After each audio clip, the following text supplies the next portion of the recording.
Pues muy buenos días. El día de hoy estoy de gala, como podrán ver, y quiero primero dejar aquí un antecedente porque vengo de presumida.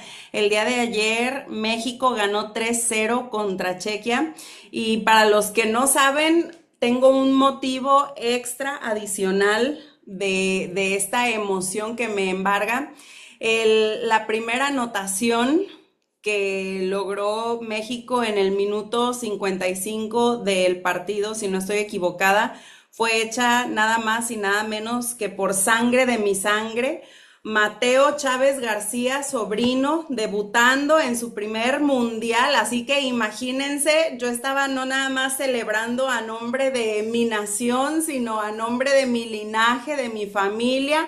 Ahí les pido sus oraciones por mi sobrino y desde luego por mi nación, pero traigo doble razón para creer que Dios quiere desatar victoria sobre su pueblo en esta temporada, en esta mañana. Y bueno, como muchos de ustedes pudieron ver ahí en el chat, les estuve dejando tarea. Espero que la hayan hecho. Les animé a que leyeran el capítulo que está en Primera de Samuel, capítulo 17. Para los que no le hicieron, no se preocupen, aquí les vamos a echar la mano. Tampoco se trata de exponer ni exhibir a los que no hicieron la tarea. Pero quisiera arrancar preguntándoles, bueno, de entrada, una pregunta que quisiera hacerles para que me respondan aquí en este chat. Estamos hablando de esa épica lucha, ese enfrentamiento, ese combate entre David y Goliat, que creo que aún para quienes no son grandes conocedores de la Biblia, esta es una lucha que conoce hasta el ciudadano de a pie, ¿no? Cuando David se enfrenta al gigante Goliat. Pero yo quisiera hacerles la siguiente pregunta. ¿Qué le dio la victoria a David sobre Goliat? Que me pongan, que me compartan en el chat qué es lo que ustedes creen que le dio la victoria a David sobre Goliat. Y ojo,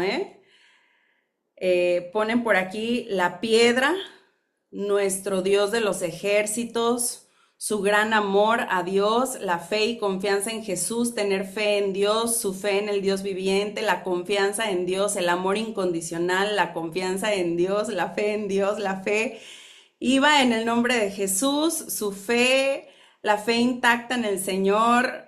Bueno, creo que por votaciones, la confianza en su poder interno que viene de Dios, la seguridad en Dios, la fe en Dios, la fe, pone Alfredo, su fe en Dios. Bueno, creo que por mayoría de votos, la fe, ¿no? Y ahorita vamos a revisar esta escritura porque de verdad el Señor quiere darnos tips, quiere darnos estrategias, quiere, digamos que enfatizar puntos importantes que tienen aplicación vigente a las batallas, no nada más que hoy puedas estarte enfrentando, a los gigantes que hoy tengas delante de ti, sino que podría volverse de alguna manera en postulados que apliquen para cada ocasión y cada temporada en la que te encuentres en medio de una batalla.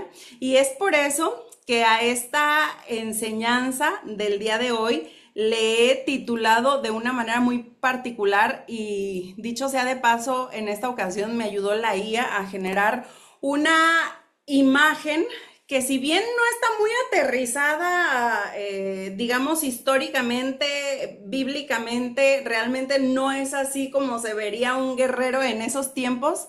Se me hizo así como muy imponente y dije, me gusta para que sea la portada de este tema. Y se titula El galardón del vencedor. Y ahorita más adelante vamos a entender por qué he decidido titularla así, El galardón del vencedor. Pero quiero que aprecies la imagen porque si la elegí es por una razón. Hay algo dentro de esta imagen que resalta particularmente. Es decir, hay un punto de luz donde se ha puesto un especial énfasis y lo dejo como una pista de algo importante, que no necesariamente quiere decir que a esta pregunta que les hice, ¿Qué fue lo que le dio la victoria a David sobre Goliat? No es que haya una respuesta correcta, hay varias respuestas, pero hay una en particular que tal vez tú y yo no hemos prestado atención durante mucho tiempo y es por lo cual hemos sentido que hay batallas en nuestra vida que tienen despropósito. Y en el Señor no existe nada que no tenga un propósito. Y si hay algo que nos puede desanimar, que nos puede drenar nuestra energía en medio de la batalla, es no tener claridad en cuanto al propósito de una temporada en particular. Así que quiero comenzar, le he puesto como a esta enseñanza para hacerlo de alguna manera como muy sencilla de desglosar los 6 postulados del combate espiritual. Porque dijimos que hoy iba a ser un día de entrenamiento, les advertí que hicieran sus estiramientos porque los iba a llevar al campo de combate y yo no quiero que se quejen el día de mañana que andan adoloridos, que no estiraron bien, que no calentaron, que se me esguinzaron, que tuvieron por ahí un tironeo, porque lo que Dios quiere levantar en esta temporada es guerreros espirituales. Y para ello es importante que conozcamos o que comprendamos 6 postulados que en este enfrentamiento podemos observar, en este enfrentamiento entre David y Goliat, que son aplicables para todos nosotros, no importando cuál sea la batalla o el gigante que el día de hoy estemos enfrentando. Y el primero de ellos dice, no tiene que ver con el tamaño del adversario o desafío, ni tampoco de tu tamaño. ¿A qué voy? Históricamente, al principio, si recuerdas de este pasaje, se describe la altura, las proporciones, las dimensiones de Goliat. Evidentemente era un guerrero que destacaba por su altura, se aproxima o se dice en diferentes versiones, hay como algunas diferentes propuestas de cuál era su altura, pero vamos a convenir en la que oscila en la media. Era un guerrero de más de 2 metros de altura. Entonces, imagínate, aquel era un tipo alto, era un tipo físicamente corpulento, imponente. Te habla además del peso de la armadura que él traía y simplemente con entender cuánto pesaba su equipo puedes darte una idea de cuánto era su tamaño. Además, se describe como el mayor de los guerreros dentro de los filisteos. O sea, era como decimos coloquialmente, era su gallo. Tan es así que este hombre se presenta delante del ejército de Israel y los desafía. Y les dice, mándenme al más picudo macucón que tengan ustedes. Y si me gana, damos por ganada la batalla. O sea, imagínate cuánta era su seguridad, cuánto era, ahora sí que qué tan imponente era como para que se atreviera a hacer una declaración como esa. Ahora, no era una persona que estuviera nomás, como dicen en el póker, estaba blofeando, ¿no? Como que se las daba de que traía muy buena partida y en realidad, quién sabe. O sea, tenía razones para presumir, tenía razones para amedrentar. De hecho, dice la palabra que no nada más una vez fue y declaró delante de ellos o los desafió al combate. La palabra en el versículo 16 dice que durante 40 días, de día, por la mañana y por la tarde, salía a desafiarlos. Hay gigantes que por su proporción, por su tamaño, hay desafíos que por su dimensión y por el tiempo que llevan presentes sobre tu vida, han provocado un impacto en ti que te puede llevar a creer que es algo demasiado difícil para que puedas vencer, que es algo demasiado imposible, vamos a decirlo de alguna manera, para que tú puedas vencerlo. Pero el postulado dice que no importa el tamaño de tu desafío, el tamaño del adversario, el tamaño del gigante que estés enfrentando, como tampoco importa tu tamaño, y por tu tamaño me refiero a tus recursos, a lo que tú creas que tienes a la mano, a la capacidad que tú creas que tienes para enfrentar ese desafío. Esa es la primer cosa que tenemos que entender. Y si nosotros vamos un capítulo anterior, cuando Dios le dice al profeta Samuel, quiero que vayas a casa de Isaí a ungir a mi próximo rey, porque Saúl ha sido desechado del corazón de Dios.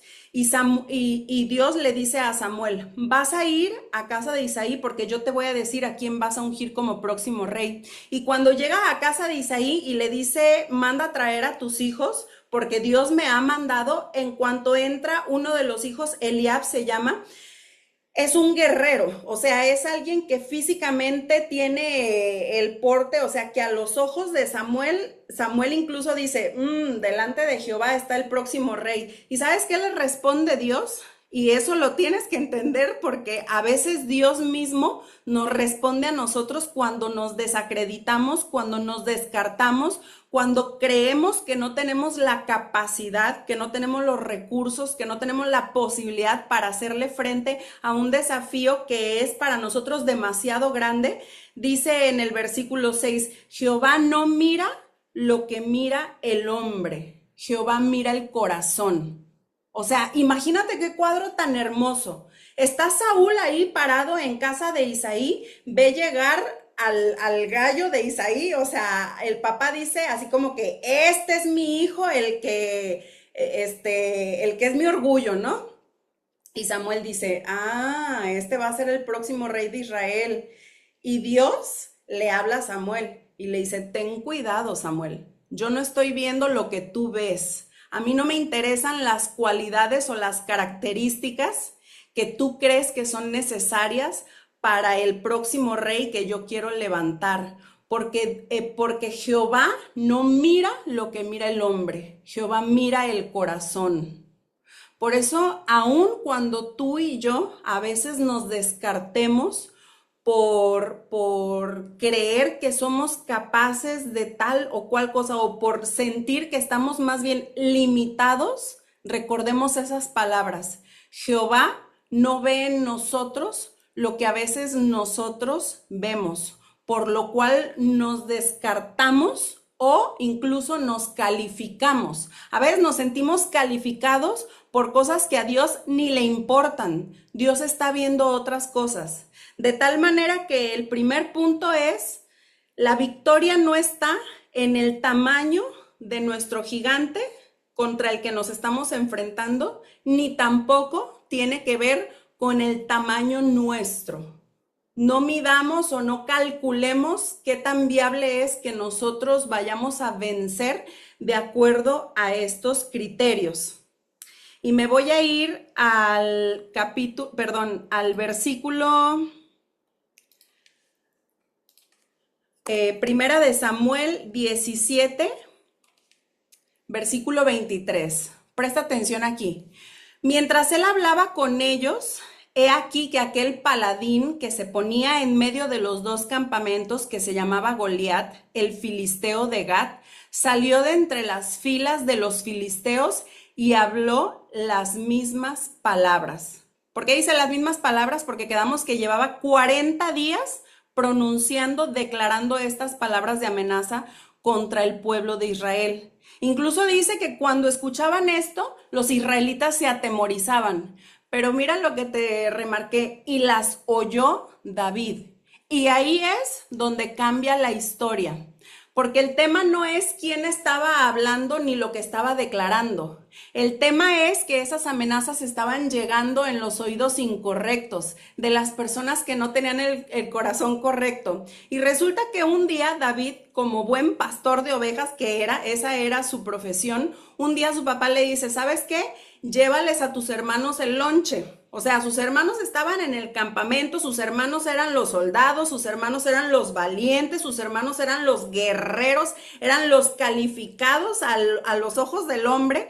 Y su papá le dice, pues haz la buena obra. Mira, David, deja un ratito las ovejas y llévale el lonche a tus hermanos que seguramente deben estar hambreos, o sea, los buenos, ¿no? Y entonces David ese día va a llevarles un refrigerio a sus hermanos y de repente escucha que un filisteo, un gigantón, un guerrero imponente, está amedrentando al pueblo, al ejército de Israel, al ejército del Dios viviente. ¿Y qué crees que pasa ese día?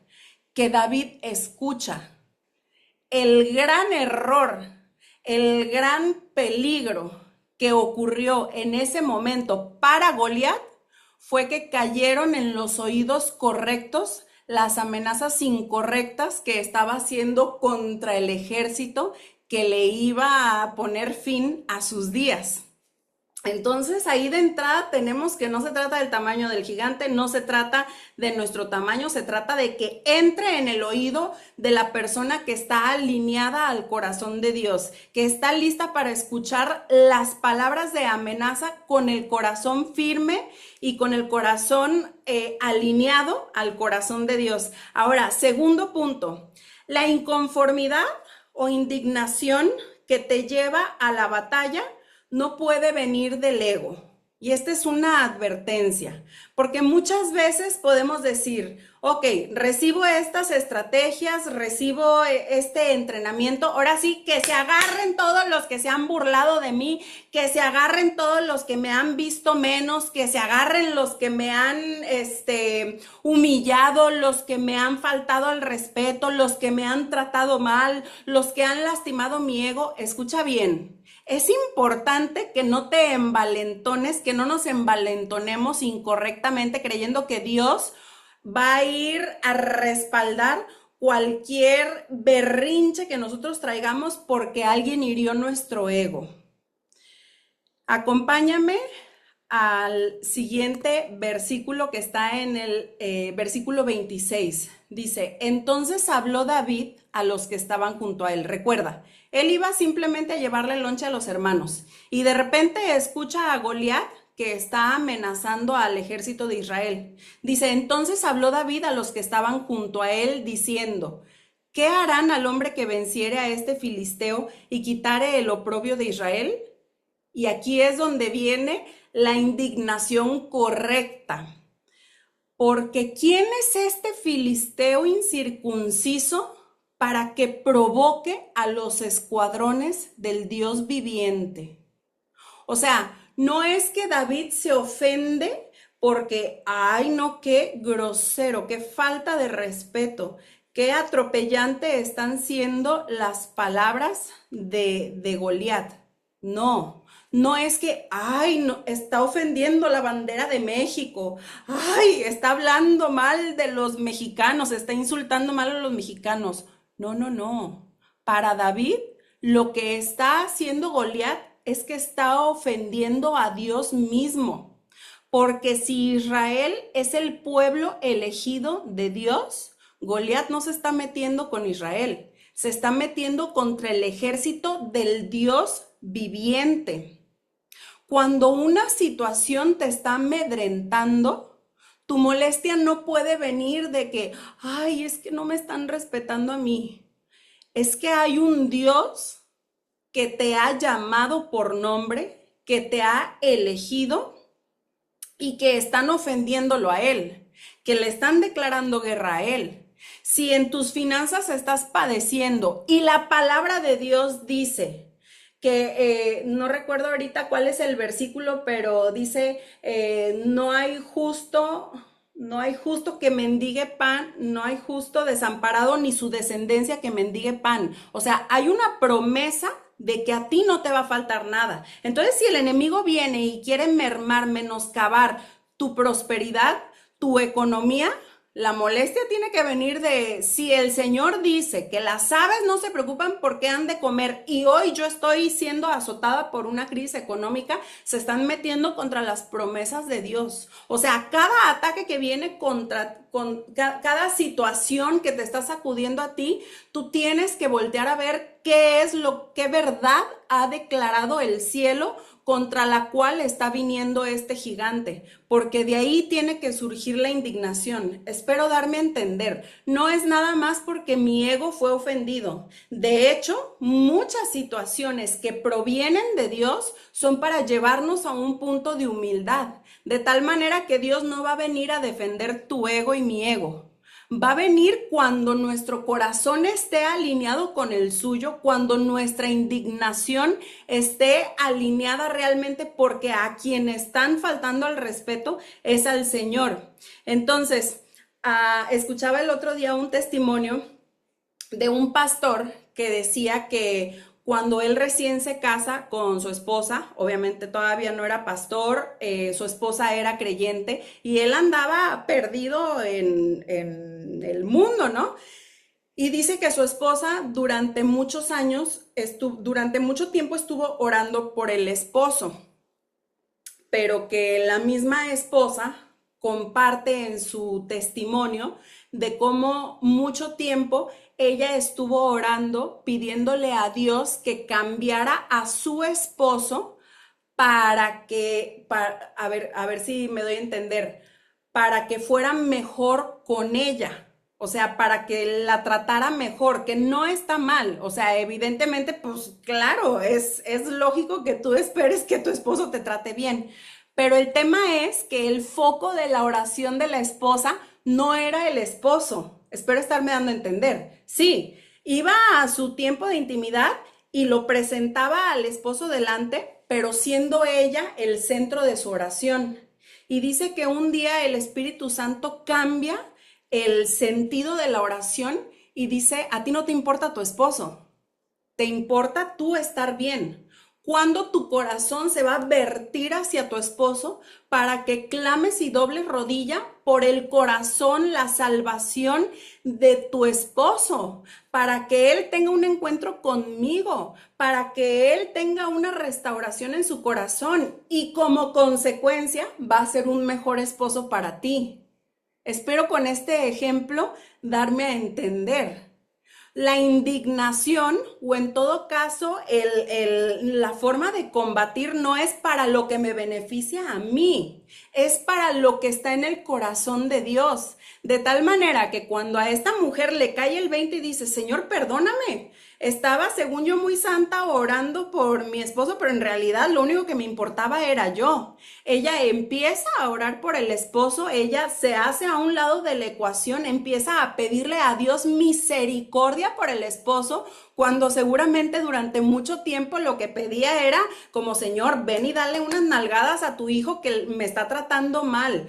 Empieza con misericordia y con compasión a orar por el esposo y el Señor empieza a obrar una transformación en el corazón del esposo, porque dice la palabra que el corazón del rey, que el corazón del rey está en las manos de Dios y él lo inclina en la dirección que desea.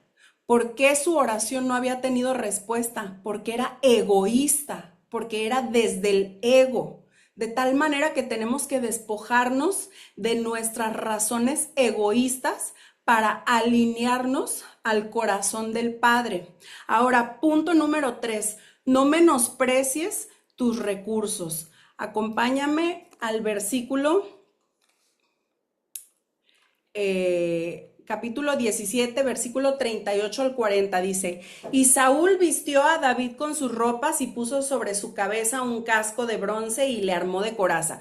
Recuerda que Saúl es el rey. Y entonces David escuchó la amenaza de Goliat, se indignó. Hasta ese momento ningún soldado israelita se había atrevido a ir a enfrentarse con Goliat. O sea, nomás escuchaban las amenazas y se asustaban y se achicaban. Y David dice, pues si no hay ninguno aquí, yo sí voy. Entonces lo ve Saúl y dice, ay, cosita mía, pues era una pulguilla el David. Dice, bueno, aunque sea, déjame te equipo, ¿no?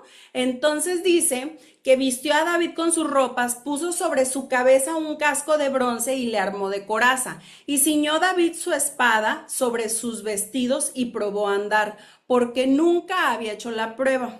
O sea, David se lo pone, intenta andar Y entonces dice, y dijo David a Saúl, yo no puedo andar con esto porque no, nunca lo practiqué. Y David echó de sí aquellas cosas, o sea, se quitó el equipo que le estaba queriendo poner Saúl.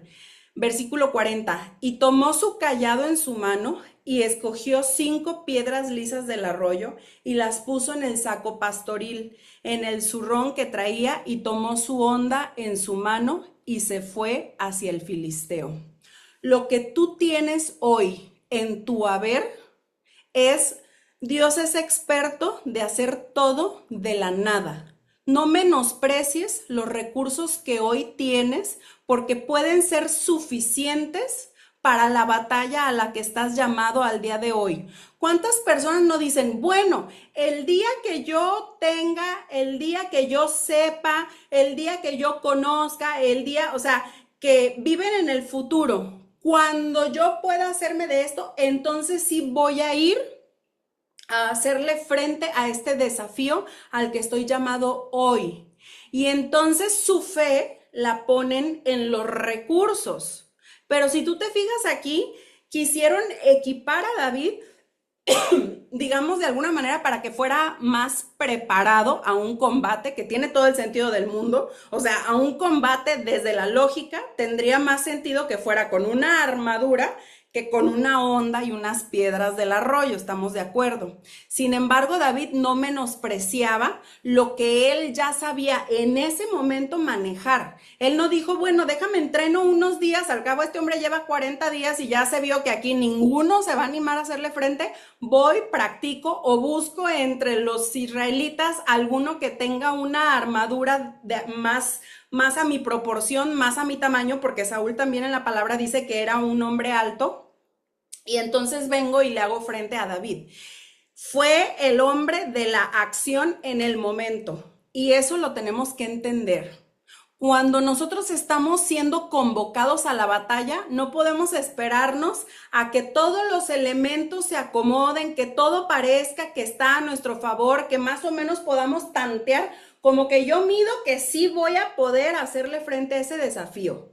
Es en el momento que estás siendo llamado y con los recursos que tienes en el momento. De lo contrario, te hago esta pregunta. ¿A quién le das la gloria? ¿Al Señor o al equipo que tú traías? ¿A los recursos con los que ibas? ¿A lo favorecido o a la situación favorecida que traías en ese momento? Yo espero que el Espíritu Santo te ayude a aterrizar cada uno de estos elementos de acuerdo a lo que estás viviendo hoy, porque te están llamando al campo de batalla.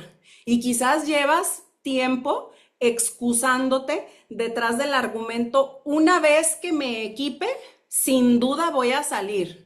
Y ahí no ocurre lo sobrenatural del Señor. De hecho, sí se requiere de cierta manera una desproporción terrenal cuando te lanzas a un desafío en el Señor para que genuinamente toda la gloria se la lleve el Señor y no sea como que compartida, como que el Señor me ayudó, pero digo, yo también había estado entrenando, yo también le había estado echando ganitas, yo también estuve haciendo esto o aquello. Entonces, número 3, no menosprecies tus recursos. Número 4, Dios es quien finalmente derriba a tu gigante. Y a mí me encanta porque cada palabra, tú prestas atención en la palabra de Dios y te está dando unas pistas como de libro de, no sé, como de película de Sherlock Holmes. Mira aquí, versículo 48 y 49. Y aconteció que cuando el filisteo se levantó y echó a andar para ir al encuentro de David, David se dio prisa. Esto es literal el momento Hollywood donde va corriendo David en dirección a Goliat. Goliat lleva ahí esperando el momento en el que alguien se atreva a hacerle frente. Goliat seguramente está con una sonrisa sarcástica, hasta burlándose del tamaño del único que se atrevió a ir a enfrentarlo en la batalla. Y dice, David se dio prisa, corrió a la línea de batalla contra el filisteo. Y esta escena ya no la sabemos, ¿verdad? Y metiendo David su mano en la bolsa, tomó de allí una piedra y la tiró con la honda e hirió al filisteo en la frente. Y la piedra quedó clavada en la frente y cayó sobre su rostro en tierra. ¿Cuántos conocen esta parte? Muchos. ¿Cuántos se han dado cuenta que esta escena contradice las leyes de la física?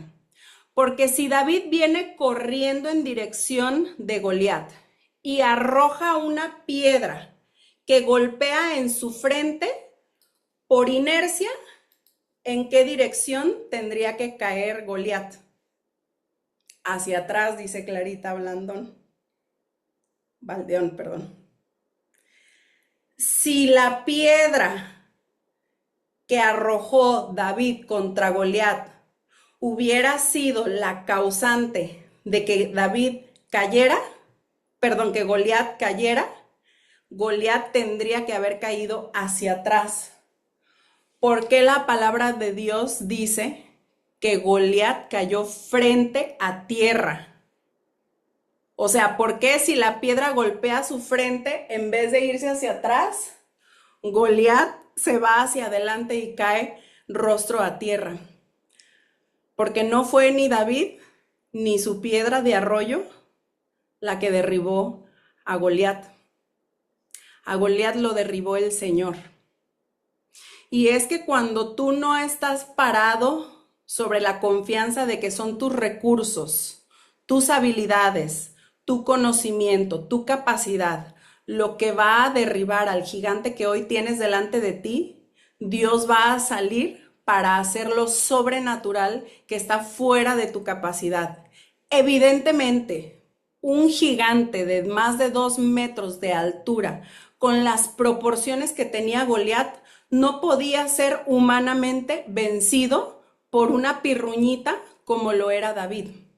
Requería de la mano de Dios. Y la mano de Dios estaba accesible a aquel que tuviera su corazón alineado al de Dios. David estaba indignado porque un hombre estaba ofendiendo al ejército de Israel. O sea, un hombre estaba desacreditando el poder, la capacidad, el favor de Dios. Y ese hombre que fue y dijo, ¿cómo es posible? Y hasta se molesta con los demás, dicen, ¿cómo es posible que este hombre lleva tantos días ofendiendo a Jehová de los ejércitos y nadie aquí se ha parado a hacer nada? Entonces él agarra, va con los recursos que tiene, se enfrenta a ese gigante y ese gigante es derribado por la mano de Dios. O sea, yo me imagino a Dios, y esto soy yo en mis imaginaciones, me imagino a Dios, al Dios omnipotente, metiéndole un zape a Goliat y ¡pum!, tirándolo de frente.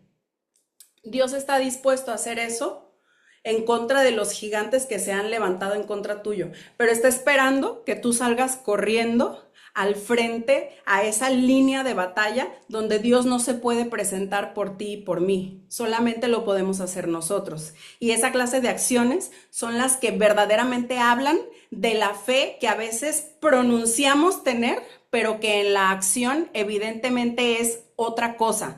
Por eso la palabra dice que la fe sin obras es una fe muerta. Seguramente muchos de los soldados israelitas que estuvieron ahí 40 días escuchando cómo Goliat los amedrentaba, decían, ay Jehová, ven, rescátanos, ayúdanos. Sí, ajá, creemos en Jehová, pero ninguno se animaba a salir. Y tal vez, no sé, tal vez yo hubiera sido de los que estuviera ahí esperando y, ay Señor, haz un milagro, por favor, manifiéstate, porque este sí nos va a dar chicharrón a todos juntos. Pero hubo uno que dijo, no, señores, la fe no se va a demostrar así. La fe es yendo y plantándose delante de ese que nos está queriendo, que está desafiando a nuestro Dios.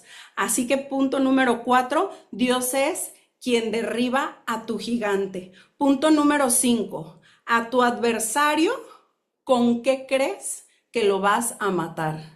Y aquí voy a responder a la pregunta que efectivamente fue la fe el factor inicial que detonó la victoria de David sobre Goliat. Pero específicamente en este pasaje quiero que me acompañes al verso 51. Entonces corrió David y se puso sobre el filisteo. Acuérdate que para este momento Goliat había sido derribado, pero no dice que fue asesinado. Entonces, ahí es donde viene la clave. Y tomando la espada de él y sacándola de su vaina, ¿de quién? La espada, ¿quién la traía? La traía Goliat. David, ¿qué traía? Traía una honda y traía piedras lisas del arroyo.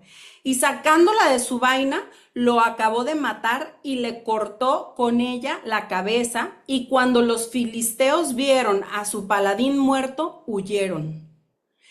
¿Qué mató a Goliat? Lo mató su propia espada. Y pon atención a esto. Por eso titulé a esta enseñanza El galardón del vencedor.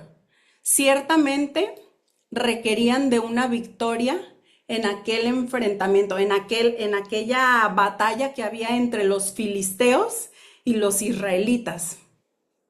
Pero muchas veces, cuando estamos en medio de nuestros enfrentamientos, no entendemos, cuando estamos revisando nuestros propios recursos, no entendemos que el recurso más importante con el que vamos a terminar nosotros y aún con el que vamos a derribar a nuestro gigante, lo tiene el gigante.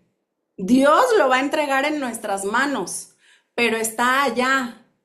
Y hay un propósito superior en ese enfrentamiento. Hay un propósito mayor sobre lo que hoy pareciera ser un desierto, pareciera ser una situación que fortuitamente ocurrió en tu vida, pareciera ser un desafío en el que estás hoy parado y bueno, Dios sabrá de qué manera te rescata, Dios sabrá de qué manera te libra de este gigante. Tienes que empezar a tener ojos de soldado que está en modo combate, porque hay gigantes que Dios va a poner delante de ti con un propósito específico. El arma de Goliat no solamente estuvo fortuitamente ahí en el momento que es derribado Goliat para que David pudiera cortarle la cabeza. Y te voy a decir por qué. Y hago un paréntesis. ¿Recuerdas? Y esto es bastante curioso. ¿Recuerdas que cuando David iba a salir al encuentro de Goliat, Saúl, ¿qué le dijo? Ten, ponte mi armadura. O sea, Saúl le quiso dar sus recursos. Cuando cuando los intenta utilizar David, ¿qué le dice? No, o sea, no me queda, no me siento a gusto, ¿verdad? Y Saúl no es descrito como es descrito Goliat. Sin embargo, mira qué interesante. De Saúl no quiso quedarse con lo que Saúl le estaba ofreciendo. Sin embargo, versículo 54, y David tomó la cabeza del filisteo y la trajo a Jerusalén, pero las armas de él las puso en su tienda. Las armas de Goliat las conservó, decidió conservarlas David. En otras palabras, no quiso el equipo de Saúl, pero algo había en las armas de Goliat que David sabía que tenía que conservar. No sé si sabía o no sé si lo hizo porque, pues dijo, de una vez, ¿no? Ya que estamos por aquí. Pero quiero hacer un breve recap, quiero irme un poquito más hacia atrás, porque hace algunos meses yo les leía un pasaje donde hay un dato curioso sobre el pueblo de Israel. Ellos no sabían forjar armamento de hierro. Y te voy a dar la evidencia, te lo voy a comprobar. Viene en Primera de Samuel capítulo 13 y te lo puse en la versión Palabra de Dios para Todos, del 19 al 20. Dice, ninguno de los israelitas sabía cómo trabajar el hierro. No tenían ningún herrero. Fíjate qué interesante. Los israelitas hasta ese momento, en toda la historia que lleva el pueblo de Israel, ellos son conocidos por ir a las batallas con armadura de bronce. El bronce era lo que ellos sabían trabajar. Los filisteos eran los herreros por excelencia. Ellos sí sabían trabajar la herrería. Dice, los filisteos no les enseñaban a los israelitas cómo trabajarlo porque tenían miedo de que hicieran espadas y lanzas. Claro, tontos no eran. Los filisteos dijeron, nos conviene que estos solamente sepan hacer armamento de bronce, porque no sé cuántos expertos hay aquí en metalurgia, pero un enfrentamiento entre un arma de bronce y un arma de hierro, así como en este chinguas pool, piedra, papel o tijera, el hierro gana.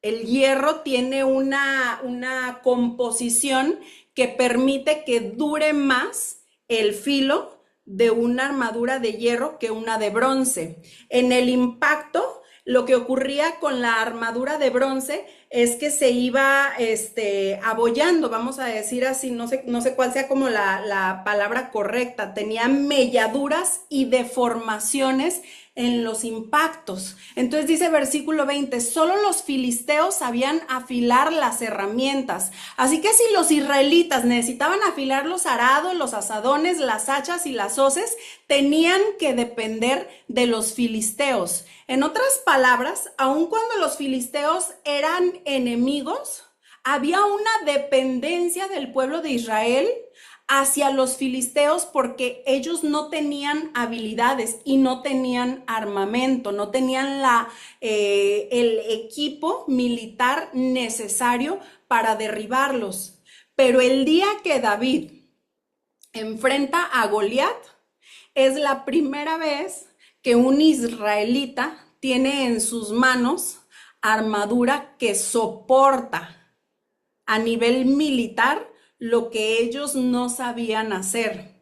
¿Sabes que es a partir del reinado de David donde se empieza a incorporar al armamento israelita la herrería? Eso no sé a ti, pero a mí me voló la cabeza, porque quiere decir que los desafíos y los gigantes que hoy quizás te están robando el sueño, que hoy quizás están siendo lo que te sacude y te turbe la paz, en realidad vienen a dimensionarte, vienen a traerte algo nuevo que de otra manera no habrías podido conseguir. Vienen a darte recursos para hacerle frente a desafíos y gigantes que están en el futuro que tú y yo no sabemos porque no somos omniscientes, tenemos como conocimiento nada más el presente, pero el Señor sabe que a donde nosotros queremos llegar y a donde estamos destinados a llegar, vamos a necesitar armadura más sólida, porque claro, el que no pierda filo, un arma, ¿crees que sea necesario o no en la guerra? O sea, imagínate qué chulada que ellos estaban acostumbrados, no sé, yo me imagino, un enfrentamiento cualquiera y tenían que correr de regreso, y de paso con los filisteos para pedirles que les volvieran a afilar sus hachas, que les volvieran a afilar su equipo.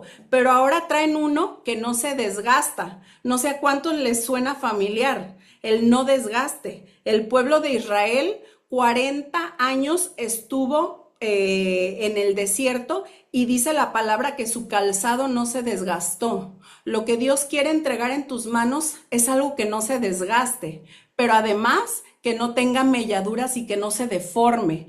Hay una fe que sale de este tipo de encuentros y enfrentamientos que hace de tu fe algo no solamente más puro, algo más afilado, sino algo que no se desgaste, que no pierda su forma, que no se distorsione. No nada más necesitamos aprender cómo combatir a los Goliaths de nuestra vida. Necesitamos dimensionar nuestro entendimiento de que los Goliaths son necesarios en nuestra vida porque nos vienen a entregar algo nuevo. De manera que viendo este antecedente de que ellos no tenían armadura de hierro más que de bronce y ahora David tiene en sus manos por primera vez una espada de hierro que incluso si nos imaginamos esta escena, las armas eran hechas en proporción al tamaño del guerrero, ¿no? Entonces, si estamos hablando de un guerrero de más de 2 metros, imagínate la espada que ahora tenía David en su poder. Y mira qué curioso. Dice la palabra, esto es tiempo después, el rey Saúl se deschavetó, se volvió loco, empezó por causa de la envidia contra David, empezó a hacerle guerra a David. Y recuerdas que el Señor tiempo atrás mandó a a Samuel, al profeta Samuel, a casa de Isaí, papá de David, a ungir al siguiente rey. Fíjate cómo Dios está en tu pasado, en tu presente y tu futuro. Tú piensas en este momento, tal vez ves a Goliat y dices, Señor, ¿dónde estás? ¿Qué está pasando? ¿Por qué permites que suceda esto? Y el Señor tiempo atrás ya mandó la provisión y ya mandó la unción, no nada más para este enfrentamiento, sino que además ahora sí que te voló el armamento y lo dejó en el campamento de la siguiente batalla que tú vas a necesitar. El rey Saúl está vuelto loco, está persiguiendo a David para matarlo. Imagínate, el que fue en algún momento su mejor guerrero, el que fue quien cuando tocaba el arpa, los demonios que atormentaban a Saúl desaparecían. O sea, para que te des una idea de lo importante y lo significativo que fue David en la historia de Saúl.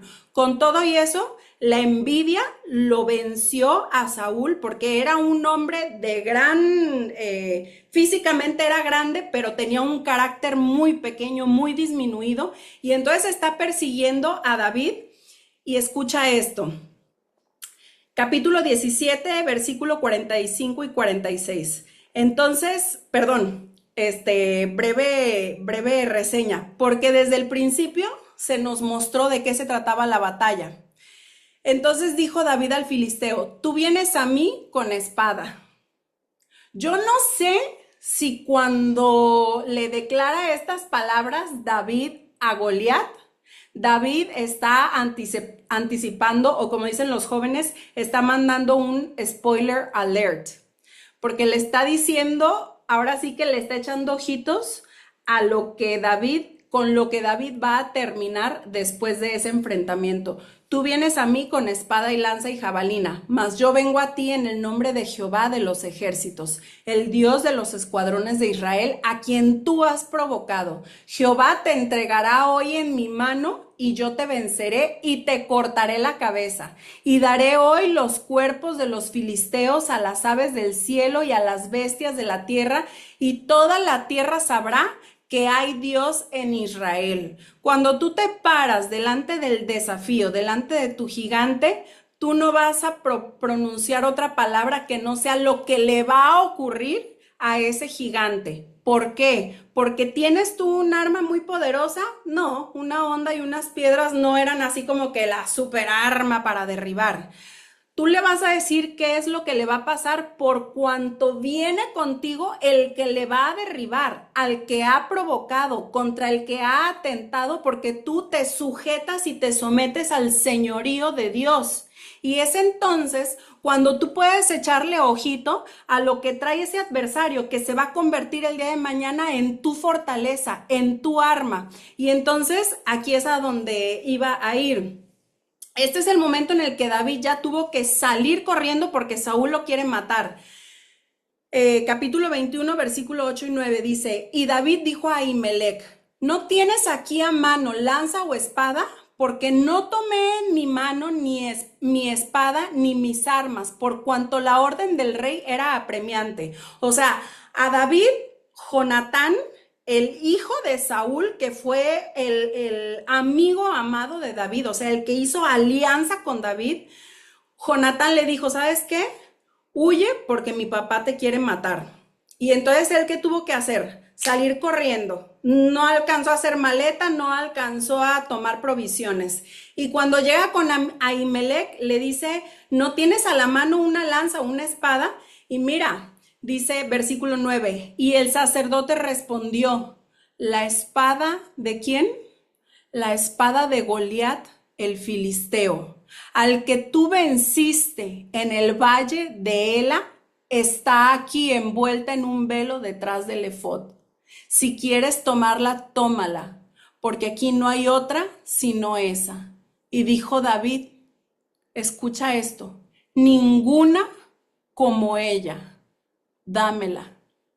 ¿Quién iba a pensar que en una siguiente temporada en la vida de David iba a ser la espada de aquel gigante que derribó tiempo atrás, la única arma que iba a tener en su poder para caminar esa nueva temporada. Pero no solamente eso, a mí me encanta cómo lo dice aquí. No dice, ay, bueno, pues está bien, échamela, está bien, esa me funciona. No, no, dice, ninguna como ella. En otras palabras, no podría haber una mejor arma como esa para lo que yo hoy estoy necesitando. Y este es el sexto punto. La espada, o en otras palabras, la victoria que tú vas a obtener del enfrentamiento al que tú hoy estás llamado, no es un trofeo, no es nada más un galardón, no es algo para poner en una vitrina como un referente, como un testimonio de algo que Dios hizo contigo, que hizo en tu vida. Gloria a Dios por la victoria que te va a dar en esta temporada. Pero esa espada no está hecha o no te fue entregada, no te va a ser entregada para que la guardes en una vitrina y la tengas ahí como recuerdo.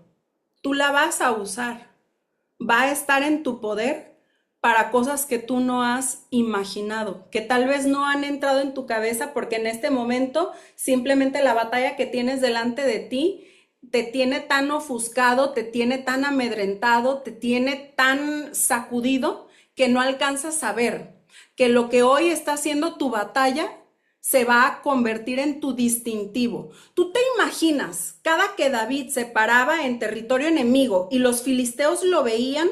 ¿Recuerdas esta imagen? Y te la quiero volver a poner delante porque te decía al principio, perdón, te decía en un principio, presta atención al elemento más llamativo de esta imagen. ¿Qué es lo que más resplandece de esta imagen? Es la espada, porque esa espada tiene un propósito, porque esa espada tiene una asignación, porque esa espada es algo que, que a ti y a mí nos es necesario para el ministerio al que estamos llamados. No nada más tenía que ver con darle fin a lo que venía azotando al pueblo de Israel, o sea, para cortarle la cabeza a Goliat. Esa espada, cuando David llegaba hacia los filisteos, David, si recordamos de tamaño, era pequeño, pero esa espada era grande y era de hierro. ¿Te imaginas qué humillante era para ellos ver llegar a David con la espada del que alguna vez fue su motivo de orgullo? O sea, para los filisteos Goliat era wow, era lo máximo, era lo que es para el Real, perdón, para el Barcelona Messi, para Argentina Messi, para Portugal, Cristiano Ronaldo. O sea, era de verdad así como decir, soy filisteo, soy de los de Goliat. Y ahora ese que fue el non plus ultra, la espada de él la trae David. Es un recordatorio constante de cómo fueron vencidos en un campo de batalla por un niñato que llevaba una honda y unas piedras. Lo que hoy representa una batalla sobre tu vida, un aparente gigante, difícil e imposible de vencer, se va a convertir en el distintivo por el cual tú vas a ser conocido en lo posterior. Cuando yo tenía 1 año 3 meses, falleció mi papá y yo crecí con un espíritu de orfandad. Fui entendiendo con el tiempo lo que la figura paterna representa en el corazón, en la psique, en el desarrollo cognitivo del niño. Representa la seguridad. Yo crecí con muchas inseguridades, yo crecí muy tímida, yo crecí con muchos complejos. La figura paterna, contrario a lo que el feminismo moderno pretende plantear que mientras tengas madre lo tienes todo, el papá es como quiera y sufre mucho la cultura latina por la ausencia de paternidad, pero hay una razón, porque hay algo muy importante que solamente el padre va a poder desarrollar en la psique y en el alma del niño y de la niña. De tal manera que, como era de esperarse, yo crecí con muchas inseguridades que después las quise enmascarar o compensar con una máscara de soy súper segura y yo salgo y yo me las como ardiendo y yo soy bien fregona y lo que tú quieras, pero el espíritu de orfandad ahí estaba. Y cuando Dios llega a mi vida y Dios empieza a entregarme esa paternidad que a mí me había hecho falta, cuando me ayuda el Señor a vencer ese espíritu de orfandad que había estado operando en mi vida y a través de mi vida, porque mis formas atropellantes, la forma en la que yo me conducía, la forma en la que yo me relacionaba, la forma en la que yo me empecé a meter en la fiesta, empecé a hacer muchas cosas que lastimaban mi alma, pero era para mantener una máscara. El Señor me empieza a dar la paternidad que yo necesitaba, empieza a desarraigar el espíritu de orfandad. ¿Y qué crees que es lo que dio cuando me entrega en mis manos la espada de Goliat? El Señor me lleva con las personas que vienen padeciendo espíritus de orfandad a entregarles una paternidad infalible que nunca se va a ir, que nunca se va a apartar, para la cual no necesitan hacer obras, porque encima de todo, dentro de la psique de una niña de 1 año, 3 meses, el concepto no fue murió, el concepto fue partió. Entonces yo tenía una herida de abandono. Lo que yo interpreté en esa cabecita chiquita no fue que, ay, pues mi papá se murió. Es que yo nací para ser abandonada. Entonces yo tengo que compensar, yo tengo que esforzarme en mis relaciones porque las personas me van a dejar. Esa era la historia que yo me contaba.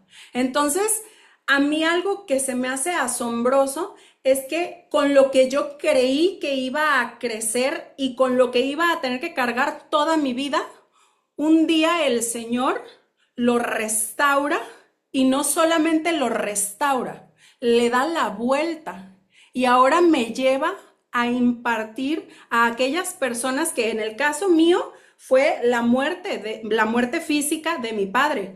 Pero tú sabes cuánto espíritu de orfandad hay operando en la vida de muchas personas que quizás tuvieron al papá vivo, terrenalmente vivo, pero ausente. Y cuando yo veo cómo el Señor es por ahí donde me está usando, es donde yo digo, qué error tan grande cometió el diablo cuando puso delante de David a Goliat. No supo lo que le estaba entregando en bandeja de plata. Escúchame porque con esto quiero cerrar. Lo que hoy significa tu desafío más grande puede ser la equivocación más grande que el diablo ha cometido, de poner en bandeja de plata delante de ti lo que Dios te va a entregar para que se convierta en tu ministerio y tu fortaleza y lo que te va a caracterizar.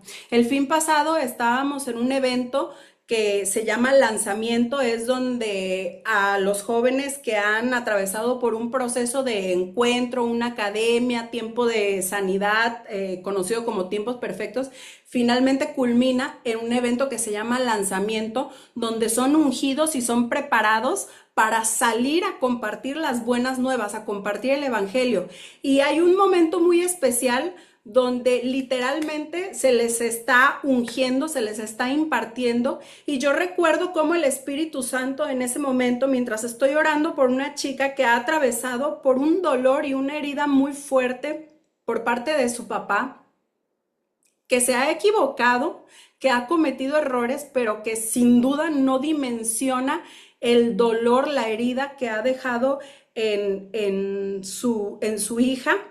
estoy yo en ese momento orando por ella y siento cómo el Espíritu Santo me muestra cómo esa herida a través de la cual el diablo pretendía lastimar y por siempre dejar una marca, una huella en contra de su padre, el Señor la empieza, y esto te estoy hablando de un proceso, no es una oración, no es como que ahí se oró y ella ya está como si nada, pero yo escuchaba cómo a través de mí el Señor empezaba a impartir sobre ella una asignación, porque la palabra dice que a tu padre y a tu madre te da larga vida y hace que te vaya bien. Por algo, Dios lo establece como un mandamiento. No está Dios considerando que habrá padres buenos. Dios lo deja como mandamiento porque sabe la cantidad de errores que muchos padres van a cometer contra sus hijos, que puede herir sus corazones y lastimarlos de por vida. Por eso lo da como un mandamiento, porque sabe las heridas que va a haber. Y entonces, mientras yo estoy orando por esta joven, yo puedo ver cómo Dios va a provocar un proceso de sanidad sobre su corazón a tal punto que lo que el diablo quería utilizar para torcer su capacidad de honrar, la va a llevar a ser un instrumento en las manos de Dios para restaurar los corazones de los hijos heridos, para devolverlos al corazón del Padre y para enseñar a los hijos que han sufrido heridas profundas por parte de sus padres, cómo sí es posible honrar aún a los padres que han lastimado. ¿Te das cuenta cómo Dios puede revertir y entregar la espada que venía para matarte, para hacerte de los mejores guerreros en las manos de Dios? El error de Satanás fue atentar y matar a Jesús. ¿Sabes por qué? Porque le abrió las puertas del infierno para que Jesús pudiera descender a las profundidades y tomar las llaves del Hades y quitar toda autoridad de la muerte sobre nosotros. Se le volteó la cosa. El diablo no es omnisciente. El diablo no entiende el peligro que hay de mandar contra ti gigantes, de mandar contra ti desafíos. Lo que tienes que hacer es enderezar tu corazón y alinearlo a lo que Dios está hablando. Dios no está permitiendo que tú estés metido en esa situación que quizás es emocional, quizás es una quiebra financiera, quizás es una depresión, quizás es un espíritu de muerte, quizás es una violación, quizás es una distorsión de tu identidad. No es que Dios permita, pues, ay, ni modo, a ver qué le pasa. No, es que el Señor te va a dar autoridad en medio de ese territorio de batalla, no nada más para que le cortes la cabeza a ese filisteo que viene en contra tuya, sino para que te dé los recursos a ti, para que puedas salir el día de mañana y ser sobre esa área en particular que hoy tú estás batallando, sobre esos ataques de ansiedad, sobre esa depresión, sobre todo aquello que hoy te está amedrentando. A ti te van a ser otorgadas las llaves para ir a ministrar sanidad sobre esas personas. Todos aquellos que hoy están atravesando por enfermedad, escúchenme bien, sus manos impuestas sobre los enfermos van a traer sanidad, porque eso es lo que hace el Señor. Todo obra para bien. ¿Qué pensaste que era eso? Nada más una frase bonita para que te animaras en medio de los momentos difíciles. No. Cuando Dios dice que todo obra para bien es porque Él le va a dar una vuelta radical a lo que hoy te está azotando, porque va a hacer de ti el agente más peligroso en el campo de batalla. Y un día el diablo se va a lamentar de haber lanzado contra ti ese ataque, porque lo que no sabe es que lo que pensó que estaba mandando para derribarte te iba a convertir en el soldado más capacitado para derribar los ataques que está lanzando contra tantos que no conocen que esta no es una lucha contra carne ni sangre. Estás padeciendo en tu matrimonio, prepárate, porque Dios te va a llevar a ministrar matrimonios que hoy están a punto de separarse, porque a través de la sanidad que va a empezar a desatar sobre tu matrimonio, esa transformación que va a hacer en el corazón de cada uno, te va a hacer a ti una autoridad para que cuando estés delante de esos matrimonios que dicen aquí no hay esperanza, aquí no hay lucha, aquí no hay remedio, tú le vas a decir, no declares esas palabras, Goliat, porque yo ya te vencí y vengo con tu espada a cortarte la cabeza por aquello que quieres hacer en este matrimonio. Así que en este momento voy a dar por finalizada la grabación porque quiero impartir una oración sobre los que están